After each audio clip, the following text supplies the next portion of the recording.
Welcome back to the GSMC Chip Shot Football Podcast to talk about now the second segment on our show today, Tua Tagovailoa and where he stands with the Dolphins on his contract extension. Last time we talked about it, it's been a while since we mentioned him and the contract and how it could all fall out into place, how much they could extend him for. Do they let him hit the free agent market now that 2025, after this season technically, he will be able to hit the free agent market. Of course, they could use the franchise tag, but if they don't, he could be a free agent. He is on the last year of his rookie contract in 2024. So the Dolphins picked up the fifth-year option in Tua's contract, fully guaranteed last year, probably around this point, for $23.2 million. And this could be the last year now with the Miami Dolphins, potentially, like I mentioned. With that possibility, now heading towards the draft and still in free agency technically, more people have started to guess, speculate, picking at 21 as they are. Could we see a move for a move up, a trade up to get a quarterback, maybe draft one in the later rounds if this Tua thing doesn't work out? It will come cheaper, but is that an option realistically for Chris Grier and the Miami Dolphins? Local media asked Chris Grier about it recently, about drafting a quarterback, and it was on Tuesday when he answered these questions. It's been a few days, but on that topic, he said, that's not something we're looking at in the first round. We're very happy with Tua. At some point, I wouldn't say we're not going to draft a quarterback. We drafted Skylar Thompson in the 7th round. So immediately he has wiped those options off the table. That possibility of drafting Tua's replacement, essentially, if you draft a quarterback in the first round, you're not going to draft a number 2 quarterback in the first round, essentially. So Grier wiped away those possibilities, not really entertaining it from the tone, the way he answered the question. He went on to say that at pick 21, they can go on and draft an impact player, as he put it, and someone who could just help them basically right away, immediately, draft a starter on some other position on this roster. I talked about this sort of scenario before with them at 21, still needing a replacement for Christian Wilkins, trying to find some more offensive linemen, maybe one or two more. One starter, definitely, to replace Robert Hunt, who moved on to the Carolina Panthers, signed a big deal there. A very underrated guard in the NFL. He gets a big contract, well-deserved for him. But the Dolphins still need to fix up that offensive line a little bit with him gone. Christian Wilkins arguably was their most reliable, consistent player on defense. So at 21, I've thrown the name out there, Byron Murphy. I think he would be a perfect fit. But you have threats like the Los Angeles Rams picking at 19 that could also take a defensive tackle like Byron Murphy is, because the Rams lost Aaron Donald. He decided to retire suddenly to surprise everybody else. I'm sure it wasn't that much of a surprise internally. So the Rams, again, have had time to think about this. Do they target one in the first round? Even before pick 19 with the Rams or 18, I don't see the Jaguars, the Colts, or the Saints seeing that position at defensive tackle as a necessity. So it could be falling right into their lap if Byron Murphy starts to slide. I could see the Bengals or the Rams taking him. Definitely not the Steelers right before the Dolphins. So if the Dolphins just want to stay put and wait for that potential to happen, that could be somebody they could add at pick 21. But sticking with Tua and this whole thought about what do you do with this contract extension? Where do the Dolphins stand on it? Well, some things to consider are that Tua is still only 25 years old. He is just coming off of making the Pro Bowl, leading the NFL with over 4,600 yards, 29 touchdowns thrown, and a 101.1 passer rating this past season. A lot of people tend to forget that early on in the season, Tua was in slightly some MVP conversations. A lot of people were considering him for the award just of how hot he came out from the start, how explosive this Miami Dolphins looked on offense specifically.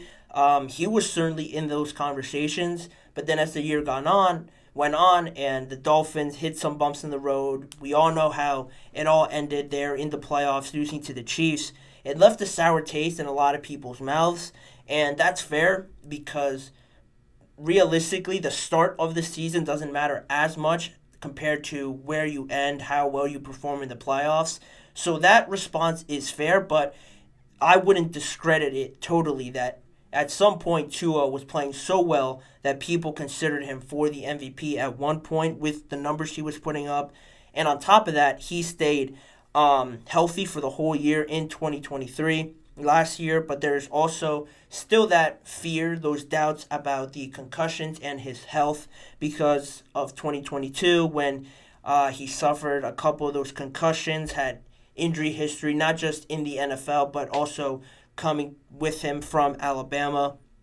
So that's something, again, that is a major concern. It should be. People bring it up a lot, but there is definitely some more positives now coming off of one of the best years he's had as a professional.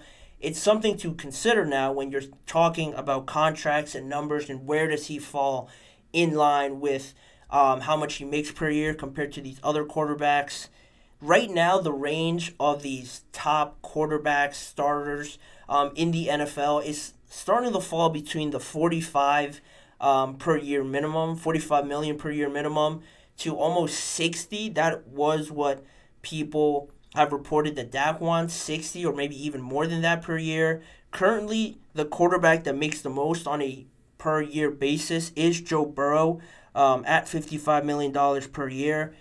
It is important to point out that he was drafted number 1 in 2020, along with Tua Tagovailoa, who was drafted at number 5. So already there's that connection. Same draft class. He went number 1 overall, and now he's the highest paid quarterback per year in the NFL. You look at another quarterback that was drafted 1 pick after Tua, Justin Herbert. He's already signed an extension up to this point, earning $52.5 million per year.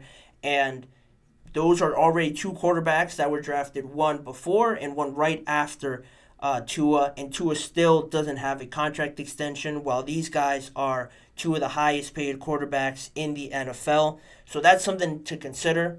Everyone's always going to compare them, Tua and Joe Burrow, Justin Herbert, just because of the draft class. It has panned out in 2020, because then if you look at 2021 and 2022, it is important for the Dolphins to keep in mind that if it looks too expensive, if Tua might seem like he's asking for too much and it might seem like you can't afford it, you have to just look back and see the class from 2021 and 2022 and think and realize that it's not as easy as it sounds as going and drafting a top quarterback and just thinking he's going to hit the ground running like a CJ Stroud, like a Joe Burrow, like a Justin Herbert. Not everybody does it. I think the only starters from those classes are Trevor Lawrence and Brock Purdy, who was picked last in one of those drafts. So 2 out of, I don't even know how many quarterbacks were probably drafted, probably like at least 10 or almost 10. A lot of them aren't even in the NFL and are definitely not starters. So it might not be always greener on the other side if you just really decide to move on from Tua. And like I mentioned before, Miami could still use the franchise tag on him technically in 2025. And then if they wanted to in 2026, if they really think he's their starting quarterback and that they can't lose him, they could franchise tag him for those 2 years after this year. But nobody really wants that for a player. If you really think he's your starting quarterback, you find a way to pay him. Yeah, of course you want to keep him, and that's an a logical way to keep him. But I don't think you'd be doing right by Tua if you just franchise tagged him. If you really say you believe in him, you would pay him. But those aren't technically options for him. Something else that the Dolphins have to still keep in mind is that they recently just picked up the 5th-year options for Jalen Waddle and Jalen Phillips. Jalen Phillips, a pass rusher, outside linebacker, edge rusher, whatever you want to call him, has started growing into his role. This past year, he had, I think, 7 or 6.5 sacks in the first 8 weeks before he tore his Achilles, unfortunately, but he was growing into his own. He was showing great potential.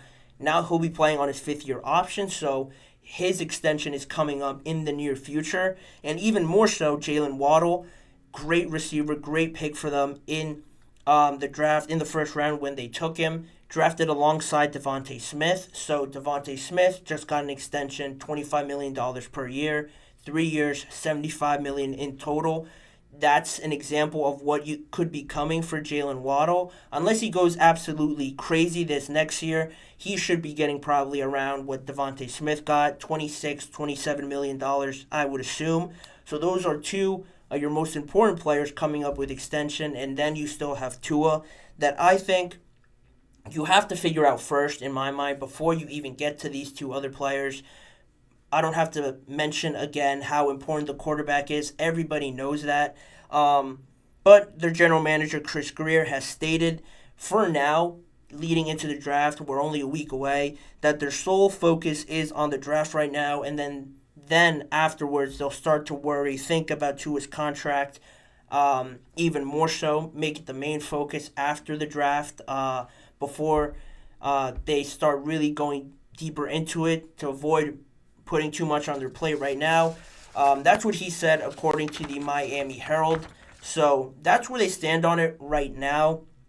Not too much movement, and it really just comes down to determining how much the total is, the guarantees, how many guaranteed years does he have? Does he get it all up front in a massive deal like a Kirk Cousins did recently? If it's to that extent, if I were Chris Greer and the Dolphins, I probably wouldn't do that. As an option, you could franchise tag him once. I think that would be okay. Twice, I think that's just ridiculous. Doing it once to just see him prove it another year, even this year could be looked at as a prove-it year for Tua, but really that's what the franchise tag year is there to do. They could do that and then tag him, but then you're cutting it close with the extensions to Jalen Waddle and Jalen Phillips. So that's a decision that they have to work out. Or, last resort, to just put a pin in this whole conversation, could be that you let him actually become a free agent. If you're really lost on what the value is for Tua, what could other teams think of him? Other teams could be thinking he's worth less, so you don't have to worry about losing him. Or other teams value him pretty highly, and if you let him hit free agency, some team could offer him a lot of money, and you could just lose your starting quarterback just like that by deciding to let him hit the free agent market because you couldn't put a price tag on him. Let him hit the market to see what his value is around the league, and you could end up losing him. So that's sort of a last result if you're really puzzled on what you're trying to offer Tua, if you really can't come to a conclusion. I don't expect it to get to that point just because, again, I have been a believer in Tua. I think he played great this last year. And people want to say he benefits too much off of Tyreek, Jalen, McDaniels, their coach, and just the whole system makes it easier for him, essentially. I think that has lost some merit to just fit a system. Not everybody can fit a system perfectly and execute it really well, like Tua, the timing, the connection he has with Tyreek and Jalen. You can't just stick anybody in there and have the same results. I think there is merit in fitting a system perfectly, executing it at a high level, like Tua has, that a lot of people, I just think, talk down on. I think he fits this team well. I think they're going to get better. I truly believe that they will get better with the additions that they've made through the draft, getting better. In a division right now also that's up in the air between them and the Jets, I think this could be a great year for the Miami Dolphins. If I haven't mentioned it before, they're my pick to win the division. Just from what I saw last year, they were in a bunch of close games that they just lost and threw away, mostly for me from inexperience. I think this could be a better year for them to grow and learn off of that. They have the pieces. It's just a matter of executing it with the pieces that you have, staying healthy, and if they have all that, I think this could be a great year for the Dolphins in the AFC, but we'll see how it all pans out. But in the meantime, we will move on with the show. 2 more topics coming up after the break. More recent is Brock Purdy, his comments on Brandon Ayuk, and responding to the contract extensions coming up for him and the recent Super Bowl loss, as well as going deeper into the situation with Bill Belichick and why he didn't get hired this offseason. So stick around. Those two stories are coming up in just a few seconds. We'll be right back.